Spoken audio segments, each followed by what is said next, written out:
Thank you, everyone, for joining me today. And I'm blessed to have as my guest John Monaco.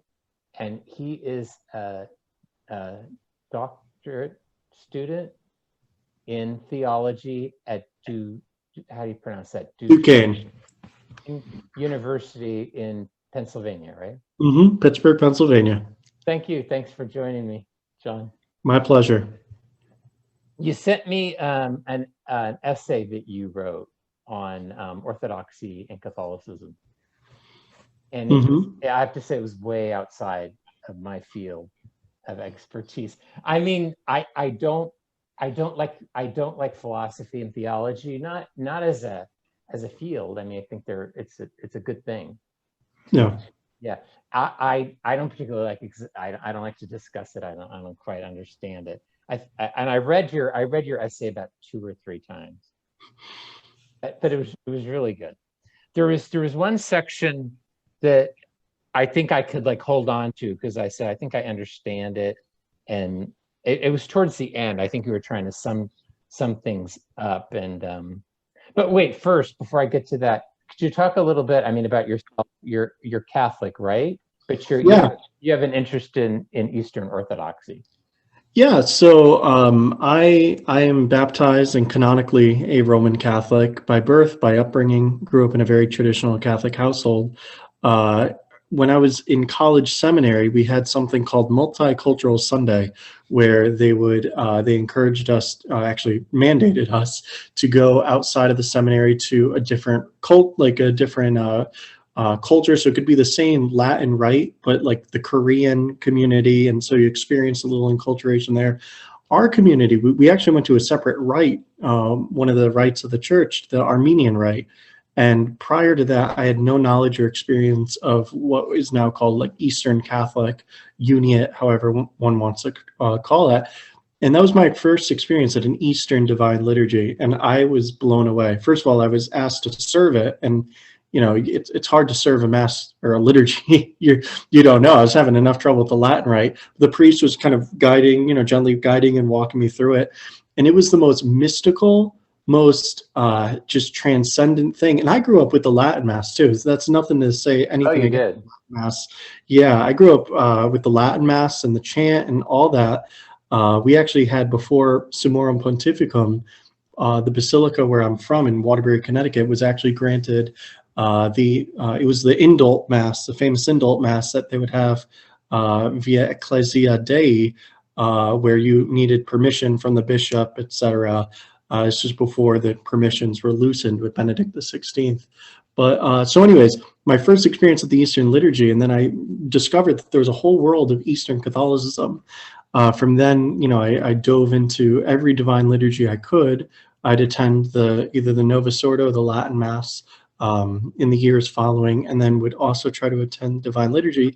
And the more I spent time with the Eastern Catholics, of course, it's a bridge to Eastern Orthodoxy. Yeah. How old are you, John? I'm 28. So you're pretty young. Now, see, I'm 50, so I grew up in the 70s and 80s. You wouldn't find anybody like me who grew up in the TLM. It just it just was not available. Yeah, at all. But I guess we're moving into some new generations now, so there might be people like you who did grow up with it. So that would have been back in the 90s, I guess. Yeah, and it wasn't like today where it's as widespread. I mean, you needed, permission. It was still kind of hush. You couldn't go on. I mean, social media wasn't around then, but you couldn't go and kind of brag, "Hey, I'm doing the Latin Mass." It still had a very catacomb-like vibe to it. But yeah, growing up with that and having the Eastern, I mean, they're very complementary, I would say. But it was a mind-blowing experience. So from having that one experience with the Armenian Divine Liturgy, I went from there to research more about the Eastern Catholic communities, but not just intellectual research. I actually went to Eastern Catholic parishes and participated, and then of course into Orthodox ones, because the bridge dividing them or the line dividing them rather, is quite small. And now I'm a doctoral student in theology, and now my focus is ecclesiology, the study of the church, and with specific focus towards East and West issues.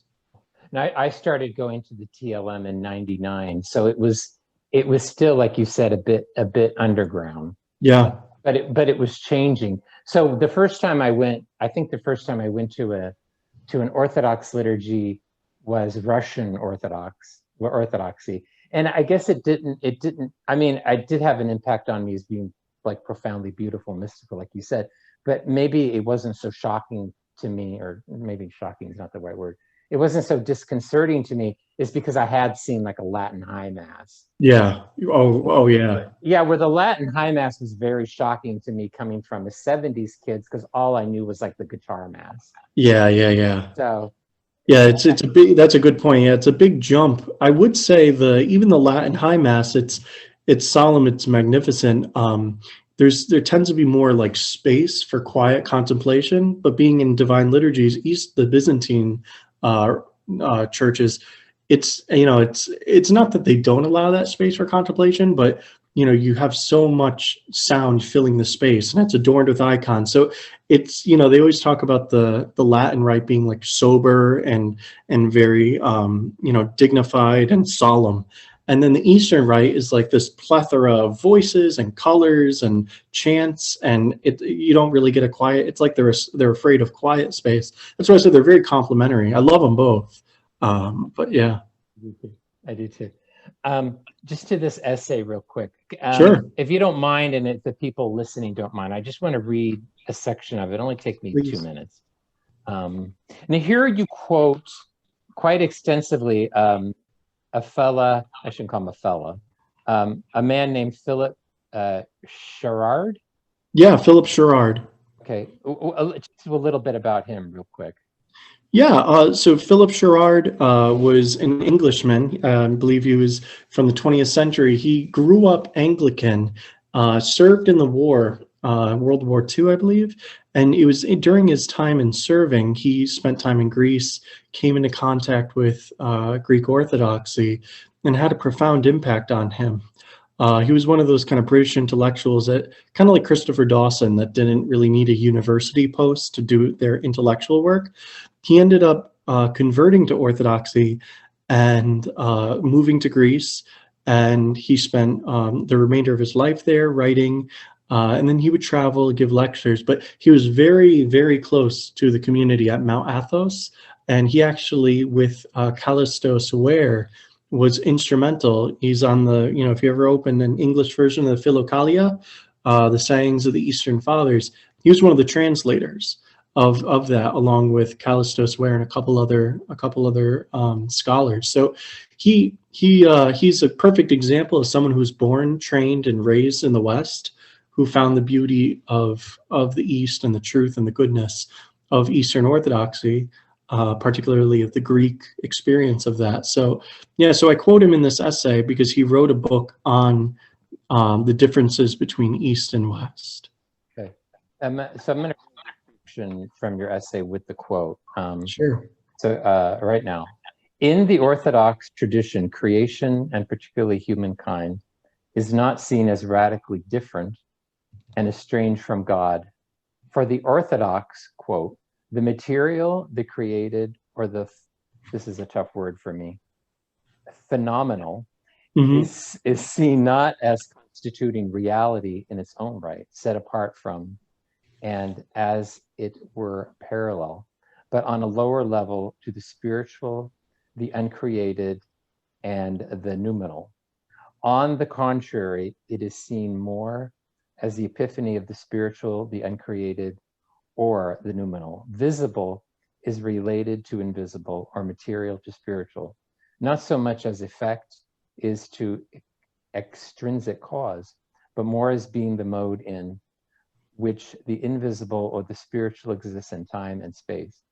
The world in time and space is seen as the extension or prolongation of the spiritual world, unquote. The predominant theology in the Latin Church, however, asserts the relative independence of the material from the spiritual, nature from grace, and the created from the uncreated. Participation in the divine energies is replaced by analogical imitation, a result of the medieval Western theological trend to emphasize the distance separating the creator from creation, resulting in an ontological gap between the spiritual world and the historical physical world. Because of this gap and of fallen human nature, the church on earth has to be governed in exactly the same way as any other earthly and human society or institution, in a way in which the manner in which the church is governed in heaven is translated to earthly governance of the people of God. In this model, the magisterium, priesthood, and episcopate serving as making visible the invisible by way of vicarious representation. This results in an extra Eucharistic mandate by which the functioning hierarchy acts not in a way which identifies themselves within the body of Christ in the Eucharist, but in a way which identifies themselves as manifestations of the body, exercising a ministry which is vicariously and instrumentally that of Christ himself. This would explain the Latin Church's focus on membership and subscription to the visible institution of the Church, of which the unity of the people of God rests. The papacy in particular poses an issue for several reasons, but most importantly because the popes possess a power over the Church, which places their office outside of the patristic conception of the Church as a Eucharistic communion.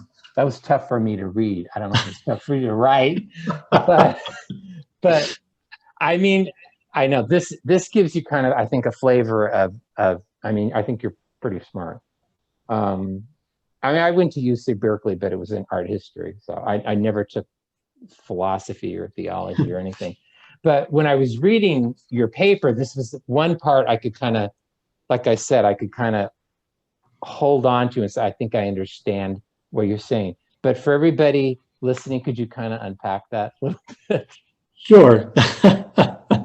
So to give a little context, the paper I wrote was for my doctoral seminar in ecclesiology, and I hope to have it published, sent it out, have yet to hear back. But the paper itself is called, is Christ Divided? On the nature and possibility of ecclesial schism. So you always hear, especially in apologetics, East and West, you always hear Catholics and Orthodox talk about the schism. They throw out the date 1054, or sometimes before it. They say that, the Catholic, if you're a Catholic apologist, you say, well, the fullness of truth, etc. Christ founded the Catholic Church, and the Orthodox, well, they're the separatists, and then the Orthodox, etc. But my paper was trying to investigate with three separate Orthodox voices: Nicholas Afanasiev, a Russian Orthodox theologian, Philip Gerrard, an Orthodox theologian, translator of texts, and who was that third one I included? Georges Florovsky, who was a seminal theologian in the Orthodox tradition. I was trying to just sketch out, like, how is schism, if we say that the church is one, right? That Christ, his body, the church, could we really say that in an ontological sense, in a being sense, how could Christ be divided? I mean, we hear St. Paul talk about, is Christ divided? He asks a rhetorical question when he's asking the communities about, some say I was baptized by Apollo or whatever, or I was taught by this person. Well, it's all the same in one Christ. And so I think that Catholics in particular have had a fondness for asserting their own truth, in terms of truthfulness, in the sense of, well, the Catholic Church is true, at the expense of making some pretty big errors in terms of ontology, the study of being, and ecclesiology, the study of the church. So in this paper, this is part of what I was trying to investigate, is is schism even possible? And if so, like, what is it? Philip Gerrard, I think, of all the three authors that I included here, he takes the strongest route to say, yes, the schism in a sense is possible. Of course, as an Orthodox, he believes that the Catholic Church separated from the true Orthodox Church. But in the section you just read, and it comes from his book, Church, Papacy, and Schism, a Theological Inquiry. And again, that's Philip Gerrard. what he's trying to investigate here is, okay, how did we get to where we are? So in the modern day, we have in the Catholic Church, and then all those Eastern Catholic churches, they recognize the Pope. They recognize a Pope as not just first among equals, but rather the first, Peter, and that the Pope, according to Vatican I, has immediate, universal, and jurisdictional authority over the entire church. Of course, the Orthodox reject this, but the Orthodox don't reject the question of Peter as having a special role in Rome, having a special role. So that's kind of where the difference lies. In this section, Gerrard actually asks the question of how the separation came to be in the first place, and he's examining what I would call the theological culture of both churches. So as you read, Joseph, in the Orthodox tradition, creation, and particularly humankind, is not seen as radically different and estranged from God. And then there was that section they quoted, visibles related to invisible, material, spiritual. In the medieval church, and especially in the medieval West, there was a tendency to emphasize the radical difference between God and his creation. And so, you have theologians, especially the scholastic, Aquinas, Bonaventure, they would hint towards, of course, the sacramentality of creation, the goodness of creation, but there was always this anxiety of saying that God and in his essence is even kind of available to us. Gerrard sees this as kind of divorcing the material from the spiritual, nature from grace, the created from the uncreated. And so this is kind of one of the main issues he sees between East and West. He thinks that East kind of kept, if you understand like creation stuff, as an icon of God, not different. But I think you said that you latched onto this paragraph. Is there anything in particular from this paragraph that you thought was like provoking? There was a reason why I did latch onto that, because I feel like what I was getting from that is what I know in the maybe I guess we're all products of our age, or where and how we were raised. But I mean, I was raised in the social justice era of Catholicism, which was, I mean, Catholicism was all about what you do, how you help others, which is a beautiful thing. Charity is wonderful. But I think very much lacking was a personal relationship with God, which I see as never being really lost in Orthodoxy. You know what I'm saying? Yeah, absolutely. And I'm reading a lot of you're probably familiar with Father Seraphim Rose. Oh yeah, absolutely. Yeah. Yeah. So real quick for everybody, I got interested in him because he's a California native like me. Mm-hmm. And then he spent most of his adult life in San Francisco during the 50s, the beatnik era, and then in the 60s, the flower power era. Yeah. And he got interested, and he was raised kind of nominally Protestant, and he got interested in Orthodoxy. Well, he was a searcher. He was interested in Buddhism and Zen and all this stuff. Yeah, yeah. And then he got interested in Eastern Russian Orthodoxy specifically.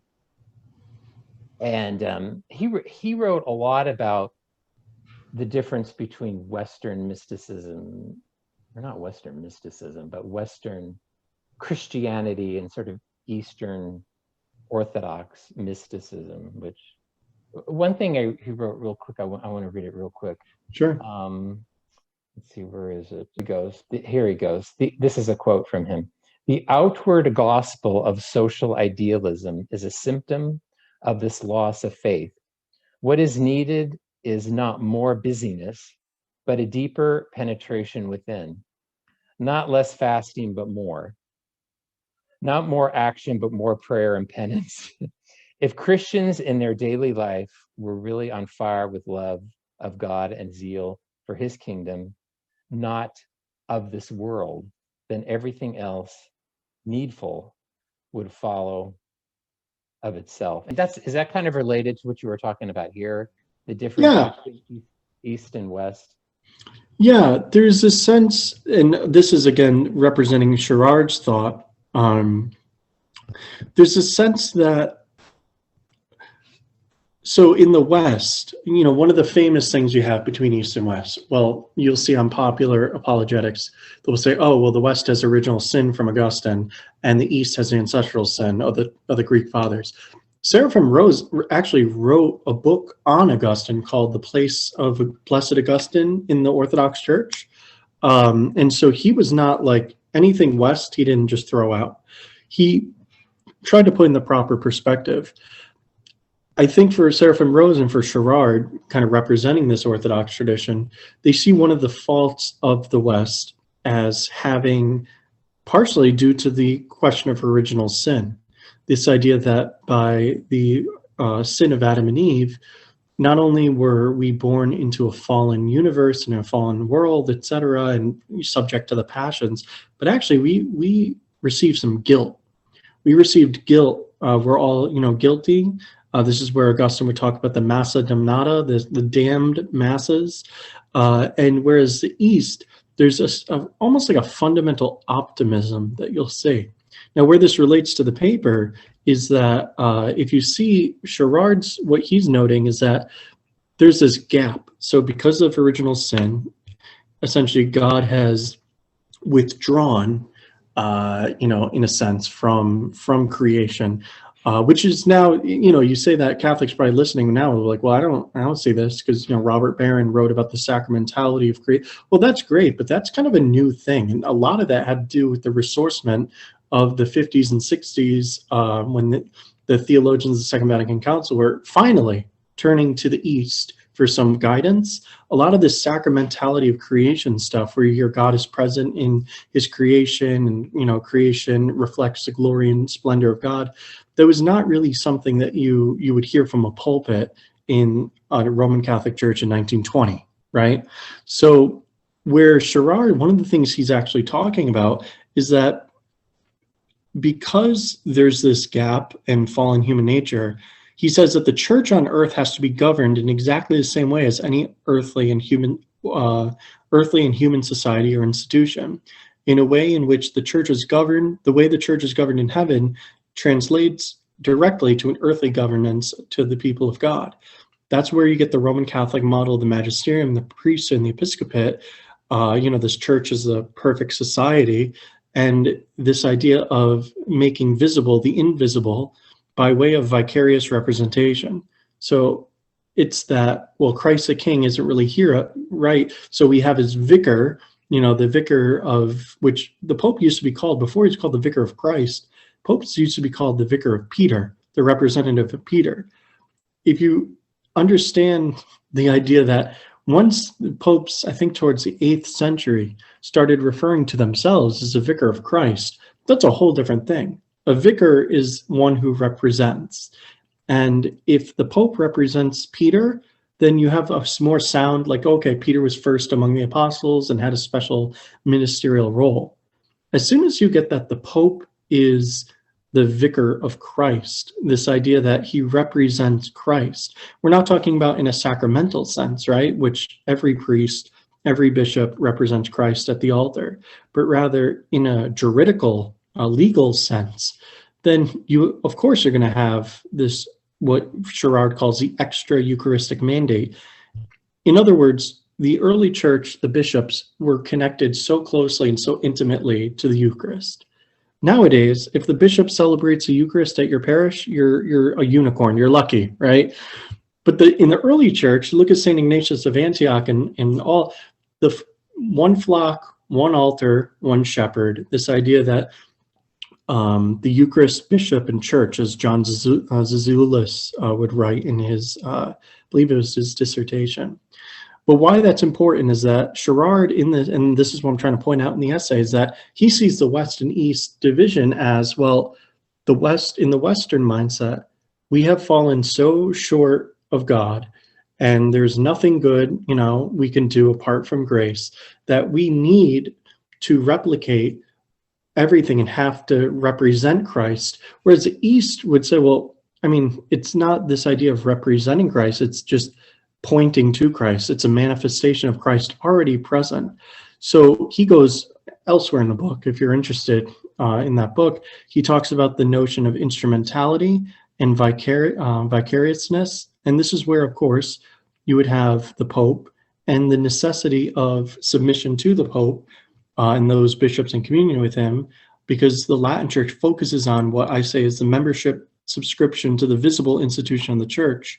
And so this is one of the main things Gerrard sees. Does that somehow shed a little light? It does.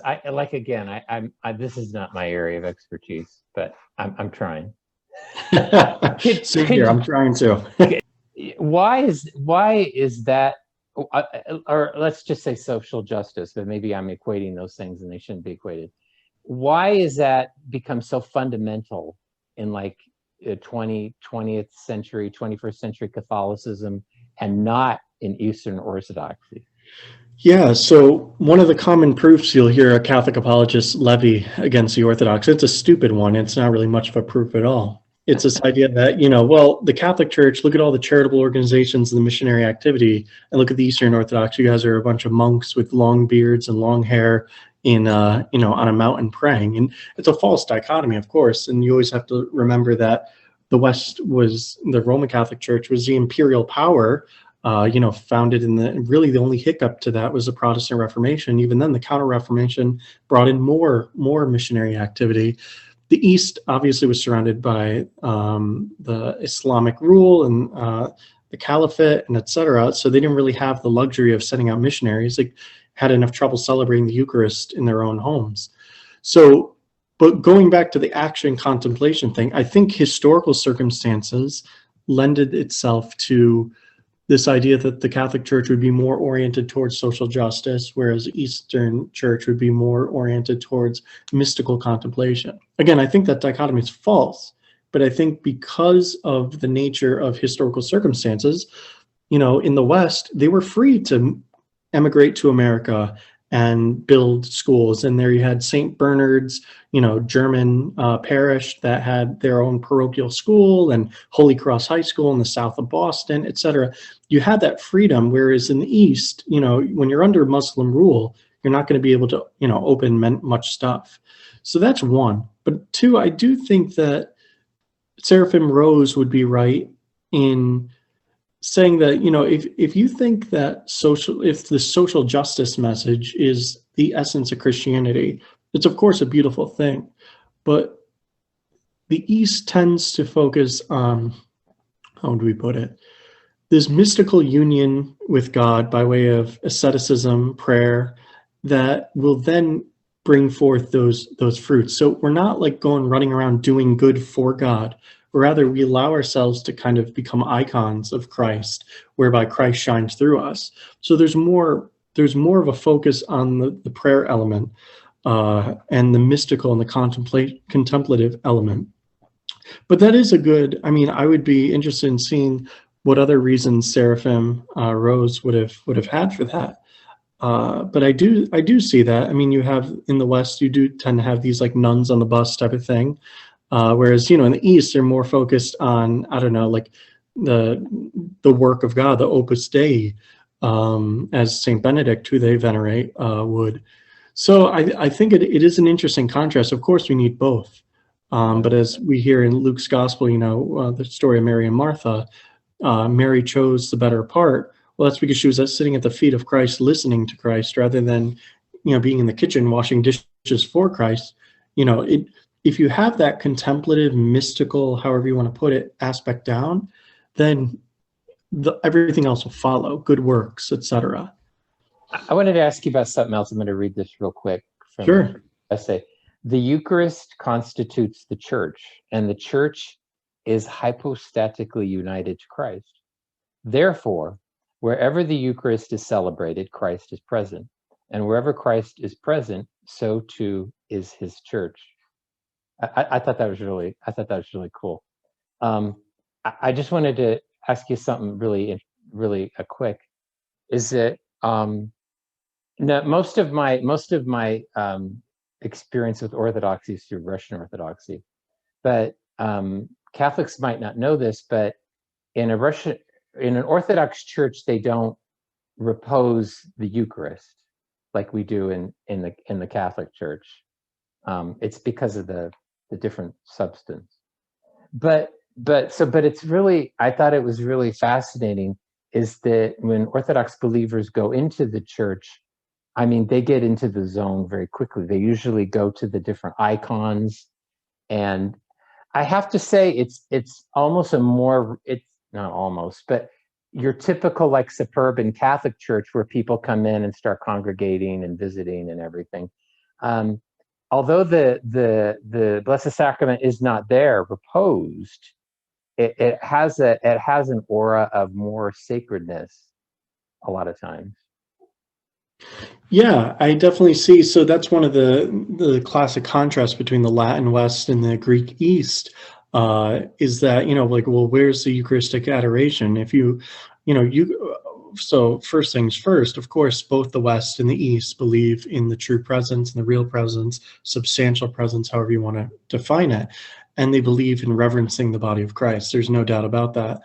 I do see that in the West, of course, it goes back to kind of liturgical participation. So in the medieval times, in the West, people did participate, but through other ways, not necessarily knowing what the Latin was going. That's why they had the stained glass windows explaining the Bible, because people may have been illiterate, and if the priest is preaching in the ecclesiastical Latin, they may not understand the homily. So in the West, this devotion towards the Blessed Sacrament, extra or paraliturgical or extra liturgical in terms of devotions emerged. This is one way that people could feel close to the Eucharist in a way that it was, talking about that personal relationship with Christ. Here's the Eucharist. You think of these big, massive medieval, I mean, you go to a cathedral nowadays, they'll have television screens for people in the back. But back in the old days, people couldn't necessarily see, especially if the priest is praying in the quiet and this and that. Don't get me wrong, I love the traditional Latin liturgy. But there is no doubt that in the East, there's a sense of kind of being plugged in a little more into the corporate liturgical action. And so, yeah, I do think that you'll see in those Eastern churches a higher sense of reverence, in the sense like you don't have someone go in and start chatting. Oh, how was your week? Did you have a good week and this and that. In the East, you're surrounded by icons. So one, in the Eastern churches, there's no doubt, even in the most austere small churches, there's no doubt that you are in the house of God. Whereas in the West, it seems like we're just in a gathering place. There's a table, if you're lucky, a high altar that may or may not be used depending on the community you're in, etc. So I do see that even though the Eucharistic substance and the species aren't being venerated outside of the liturgy, of course, I mean, look at the manner of reception of Holy Communion. You have this spoon of fine metal and that's chalice, and goes back at least 1,000 years in the East of how they receive communion. Whereas you go to a random Catholic suburban parish, they hand it out like a bingo chip, So it's like, it's a good example of kind of the church needing to breathe with both lungs. I love adoration personally, but I do see how it originated as a means of people kind of seeking a participation in that they weren't necessarily getting in the liturgy. Yeah, just as an aside, as an anecdote, what I've noticed in Russian Orthodoxy specifically is that you need to be a member of the parish in order to present yourself for communion. There isn't this, I'm showing up and here I am, and the priest. It's the priest. It's a different world. It's different. Yeah, and I will say they actually, before they'll say, the servant of God, John, received the Holy Eucharist, etc. They have that formula before, but they ask you what your name is, and if they don't recognize you, they will ask you if you're Orthodox. I attend Orthodox liturgy every other week, and I don't go up for communion, but because I got to know the priest, he's asked me and my wife to come up for a blessing, as if we're the catechumens. In that kind of similar way, in the West, there's oftentimes, especially in the Novus Ordo world, there's a sense of like, I have a right to the Eucharist, so gimme. Whereas in the East, there's a sense of, well, have you prayed? Have you fasted? And even look at the language of the liturgy. I'm talking about the Reformed Latin rite, not the traditional one. But in the East, there are plenty of admonitions and warnings given to those who unworthily approach the altar. Yeah, I think in the West, it's more a sense of community. I mean, that's even the way I was taught as a kid, is that without the faith, I forget, that's kind of a Lutheran term, consubstantiation. But I was taught that without the community of faithful, transubstantiation doesn't really take place. So like if you had a monk like in a monastery somewhere and he didn't even have a server saying mass, that's not really the Holy Eucharist. What makes the Holy Eucharist is the participation of the faithful. Yeah, that sounds like a 1970s liturgical theologian. Wow, that is, yeah, and that mode of thought exists. And what's interesting with the East is that there doesn't seem to be a dichotomy. Like in the West, you have this dichotomy between, traditional worship or social justice. In the East, St. John Chrysostom, who the Divine Liturgy of St. John Chrysostom is named after, he was the most vocal proponent of social justice in the sense of practicing the corporal and the spiritual works of mercy. There's not that dumb division between, well, I attend the traditional liturgy, but I don't care about that social justice stuff, or vice versa. Oh, I love the tradition, or I love social justice stuff. Oh, get that incense and stuff away from me. That, for whatever reason, that happened in Catholicism. I think there's a few reasons for that, but and it never really lost its tone. Anytime you mention the word social justice in more trad communities, ears perk up, and rightly so, because that word has been abused. But in the same way, anytime you see someone I remember knowing a priest, all the priest did was add incense on Sundays, which even in the Novus Ordo is called for. And the woman, started saying, gossiping after Mass, saying, he's trying to bring us back before Vatican II. Good. I was like, okay, well, something happened. All right. What I got out of your essay, and as unlearned as I am, is that the East really isn't in schism. That's what I got out of it. So I don't know if I'm right here. Well, yeah. So that's my main thesis. Okay? Well, then I'm right. That is my main thesis is that schism is quite impossible. Either there is church or and that's why in the paper I mentioned the Cyprianic model from Cyprian of Carthage, the Augustinian model. So, and that we don't have time to discuss that, specifically, maybe another time, but it is my firm belief that the Orthodox churches are truly not in schism with the Catholic Church. Of course, they do not, submit to the Pope. And, in some reasons, you can understand historically why that is so. But it's this idea that wherever the Eucharist is, there is a church. If there is a valid Eucharist, there is Christ. And so Christ cannot be divided. Christ is hypostatically united to the Eucharistic assembly. And so I fully buy into what someone like Nicholas Afanasieff says, where even if there are disputes over jurisdiction, this and that, there can't be the sense like that the church is just like this being, and part of the church just falls away and ceases to exist. I mean, that's just nonsense. Of course, the Catholic Church recognizes the valid sacraments and orders of the East, but there is, they talk about now after Vatican II of imperfect communion. Well, before Vatican II, they didn't even talk about really imperfect communion. As recent as the late 1800s, there was this idea that, from a Thomistic lens, they do have valid sacraments, but in a real lens, those sacraments are they're displeasing to Christ because they're done in schism, all that nonsense. If you really look at research, the first 1,000 years of the church, schisms, that is like a seizing of communions between, let's say, Rome and church in Antioch, that existed, but there was never a doubt in this sense that the person who I just seized sharing a Eucharistic table with was truly the church. You know, just in the same way that if your father divorces your mother and you know, moves away, and you have siblings that some stay with the mom, some stay with the dad, okay, in practice, it doesn't seem like they're your family, but ontologically, they are still your family. You know, nothing really changes that.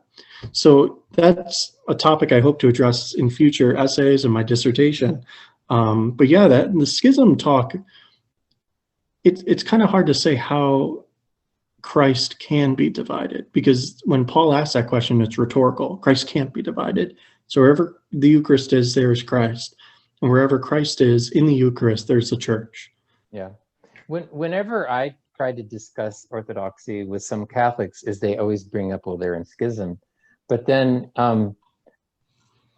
again, I'm just going to use anecdotal evidence. Sure. But you could, and most of my knowledge is from San Francisco, the Catholic Church in San Francisco. But you could repeat this with any big city, LA. I know you can, New York, even Pittsburgh. Is that, I don't know, if you want to look at schism, because, well, what's refreshing sometimes about Orthodoxy is that you don't have that dichotomy in the liturgy. You don't have like, okay, here's the TLM and here's a guitar mass, you know. They never had that break in the liturgy. But in Catholicism, it seems like you also have like a big break in dogma, where with the TLM, you're associated with more orthodoxy, little o, or conservative, you know, Catholic teachings. And then on the other side, just with the gay issue, because that's the one I know. In most TLM churches, you're not gonna have like the priest with the rainbow stole, and he's not gonna, you know, have a pride mass in June. But you go to the more liberal, I mean, you're gonna have that. And I've remarked to people, I go, that doesn't even seem like the same faith, let alone the same church. Now I've been to different, I haven't been a Greek Orthodox, but I've been to Orthodox Church of America, OC, I've been to Russian Orthodox, I've been to some Uniate Mass. There's not that wild all over. I mean, liturgically, no, but theologically or catechetically, it's not wild all over the place. Yeah, and it really raises a question of what does it actually mean to be in communion with, so for example, the German bishops who, you know, just do a quick Google search and you'll see whatever crazy plans they have going on. And, you know, Bishop Athanasius Schneider, who's seen as like the beacon of small o orthodoxy in the Roman Catholic Church, technically, they are both in communion with Rome. But what you have is that kind of loses its notion that like, well, what does the communion consist of? If it's simply obedience and just recognition of the supreme pontiff, of the Pope, then that's a very low bar, because then you could go to Buenos Aires and say, well, divorced and remarried receive communion, that's fine. And then you go to Canada and they'll say something else and this and that. So, you know, I think Catholic apologists need to be a little careful when they accuse those in the East of going, you know, becoming schismatic, because the question is, look at your own house first. Now, that's not to say that the East doesn't have issues, but in the East, they don't pin the charism of infallibility on one particular bishop. And there's this idea that even when Russia and Greece argue about a question like Ukraine, they don't stop looking at each other as the church, and they still hold the basic faith. Nowadays, we have really 2 or 3 different confessions of Catholicism, but because everyone submits to the Pope at the end of the day, you know, it's just kind of brushed aside. So like you mentioned, it's like 2 different religions. I mean, so this is a major issue, that when you go to Orthodox churches, whether it's Greek or Russian, they're professing the same Christ, albeit sometimes in a different language, Greek or Russian or the vernacular or whatever, but there's not this wide gulf between like a group of people who believe completely 2 different things about God and faith and morals. Yeah. This was just last week. I noticed this because I read a lot of Orthodox news, and this is Patriarch Kirill, who's the Patriarch of Moscow. His sermon on the Sunday of Zacchaeus, and the story of Zacchaeus is, quote, example of struggle, repentance, and change, unquote. This is Catholicism, albeit James Martin, although he's the public face of American Catholicism right now. Quote, Zacchaeus is a symbol of those on the margins, specifically the LGBT Catholic, unquote. That's totally two different takes. I mean, it's kind of totally insane. So I don't know who's in schism, who's not in schism, who's tolerating schism, who's tolerating heresy. Yeah, and and going back to the question of schism, this goes back to Gerrard's point, is that because the West had this idea that creation and the church and people in general were so divorced from God, that's why you have this kind of Christendom, this idea of the Pope having the supreme power, etc., being the vicarious representative. And in the East, there's a sense that allegiance to Christ comes first before allegiance to the Pope. And the Catholics would say, well, no, you can't, divide that up. But in the case that the Pope sets up things that if the Pope's way is this way and Christ's way is that way, they're not going the same way. Catholics have to do like mental gymnastics as to say, whereas in the East, they would say, this is ridiculous. And as Georgios Florovsky would even say, sometimes you need to dispose the bishop, which would, perk the ears again of Catholics saying, well, you can't do that, blah, blah, blah. But there's this idea that allegiance to Christ and the teachings of the church and the fathers come before any earthly allegiance. And this idea that the Pope, by virtue of his office, requires the submission of faith and of intellect and will, it makes the Pope and not Christ the object of faith that we're supposed to be submitting to. And then that leads to papal positivism, where the Pope says that the sky is green. You have to believe it because he's the vicar of Christ. But even if the testimony of the fathers and the ecumenical council say this and that, it all has to be out. And this is why Gerrard actually calls it like an extra Eucharistic model. The Pope, as Catholics will say, is the first see is judged by no one. And that kind of implies that the first see is also not judged by Christ, because we have nothing to measure the first see to, the Pope to, in Roman Catholicism. I think the East develops, of course, there's some limitations in their ecclesiology, but it seems a little less of the mental gymnastics that are required to say, well, technically the Pope isn't, a heretic, this and that. In the East, you have a heretical bishop, you have a heretical bishop. What bothers me sometimes, I've kept you too long. What bothers me about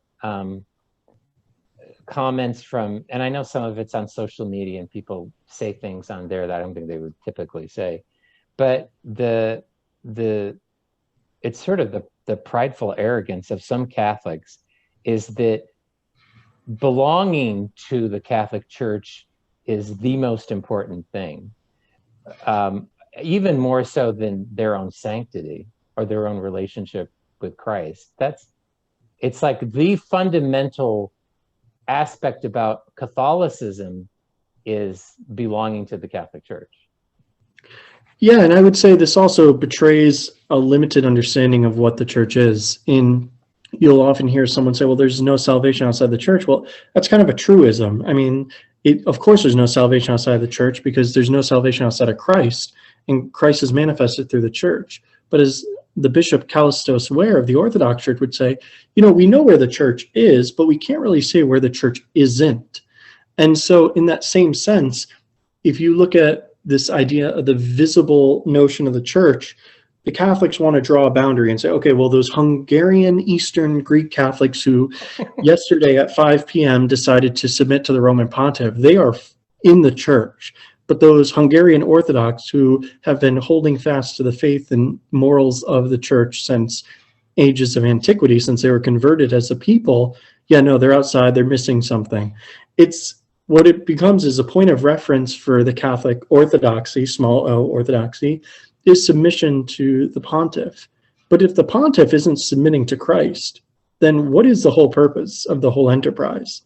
So, I think it's something that invites further discussion, and this is going to be the subject of my thesis, of my dissertation, is, kind of shedding away a lot of the false dichotomies, but also just holding on to something that's a little more fundamental. And it's, once you let allegiance to the church, this is understood as a visible institution of the church, essentially cover up a lot of the, well, let's say the atrocities, many to mention. What needs to happen first and foremost is a conforming of oneself to Christ. And of course, the church is a vehicle of that. But I mean, Orthodox have saints, they have sacraments. You cannot deny that someone will be sanctified if they, are properly disposed in the Orthodox Church. And if someone finds a sanctification there, who are you to stop them? I mean, would you be better off fully in communion at the LGBTQ church, which is in full communion with Rome? Or would you be better off with the air quotes schismatics who are professing Christ crucified, The air quotes. The air quotes. The air quotes, yeah.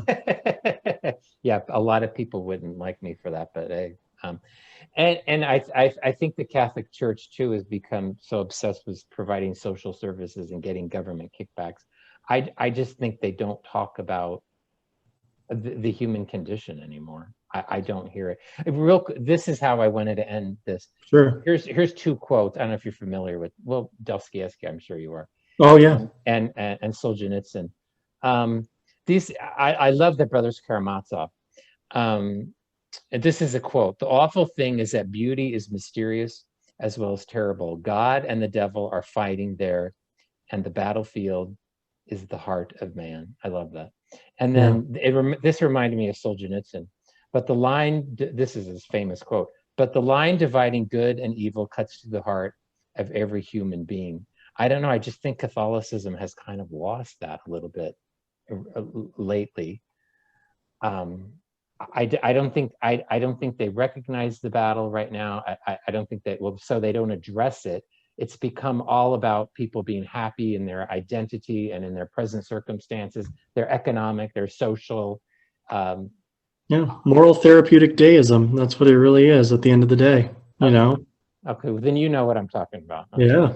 So, and I think that has survived in the East. I think they get it. Just when I've discussed this with Orthodox people and specifically with Orthodox priests, I mean, they right away hone in on the battle that just goes in within everyone, and specifically within me. It's not trying to make me feel comfortable in whatever my identity is or whatever I think it is. Yeah.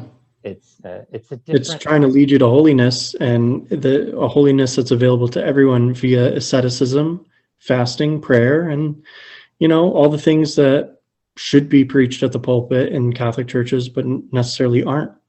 Yeah. So I think you've already answered this, but Catholic lay people, instead of, like you said, always pointing the fingers at schismatics, what do you think the Catholic Church, Catholic lay people, even the clergy, could learn from the East right now? Very good question. In short, I would say one is the emphasis on prayer, fasting, and the passions. I think that we've legalized the prayer and fasting in the West, so that it's like, well, just give up meat on Friday. Okay, well, why are we giving up meat on Friday? Well, you may have a Catholic that says, well, to offer it up. Well, to offer it up to who and why? Whereas in the East, there's a sense of, okay, well, what does meat do? It kind of, can inflame the passions. It's also the self-denial, teaches us that our true home is not here on earth, but in heaven, etc. But this idea that our desires are fundamentally good, but the passions will run wild if they're not checked. The whole purpose of asceticism is an athlete. It's like an athlete training. You're trying to train for the fight. And what is a fight? To win one's soul for Christ and to do away with the things that are not of Christ. So I think one thing Catholics can learn is that asceticism and discipline is not simply for, these holy hierarchs and monks and stuff on a mountain somewhere in the East, but it's for everyone. And I think a second one too is what I would consider the more, you've gone into Orthodox churches, you've seen icons, you've seen how they don't really necessarily look appealing at first. They kind of look weird, right? It's like, well, why are his eyes big? Who's this? And why are they there? The West has this beautiful tradition where I would say that they focus on the incarnation. So Christ became one of us, and therefore we have this painting by Michelangelo and these beautiful images of the Sacred Heart, which I love. But in the East, there's tends to be this idea that it's less focused on the incarnation. Of course, they focus on the incarnation as a theological truth, but really their worship is more about transfiguration. They're in the Vespers, you have the Lord have mercy 40 times. I remember asking an Orthodox priest, I said, why do you have the Lord have mercy, Lord have mercy? I'm like, how do you count 40 times? And he laughed and he told me, he says, the liturgy is like a mother and you're like a child that's restless. And the whole purpose of liturgy is to kind of remain in the mother's arms, whereas the baby could do this and that. The liturgy is kind of that anchor where you're settled in. He says, okay, so what if you did it 30 times and not 40? What if you forgot or whatever? That's okay. The liturgy continues to go on. So it's this idea that I would think Catholics would do well to focus not just on the incarnation, Christ is in solidarity with us, and therefore, we have to protect the marginalized and this and that, which is, of course, true. But once we start focusing on the new heaven, the new earth, and the idea of being transfigured, one of the lines in the Divine Liturgy is, we who mystically represent the cherubim, and this idea that lay aside all earthly cares. In the West, it seems that the earthly cares are what weighs us down, and we expect God to come down from heaven to earth and minister to us in these cares. Whereas in the East, it's this idea that we are becoming transfigured so that these earthly cares dissipate and we're brought up into heaven. I think in a perfect world, in a perfect church, those are complementary. But I think right now, if the East upholds its transfiguration, it's a much more important feast in the East than it has been in the West. And that in the West, we would do well to focus on the more mystical, transfigured things so that we're not always trying to make kind of God like one of us. Of course, God became one of us, but for what purpose? To bring us up to him. Right. Thank you. That's beautiful. Thank you, John. Thank you for being patient with me and helping me and guiding me, trying to understand, these complex arguments and questions that you're dealing with. Yeah, my pleasure, and God bless you. And I hope to be in future contact, and in your journey eastward, if it be, just know that the Lord will be present there and sanctifications to be found there. Thank you. Same to you. Thank you.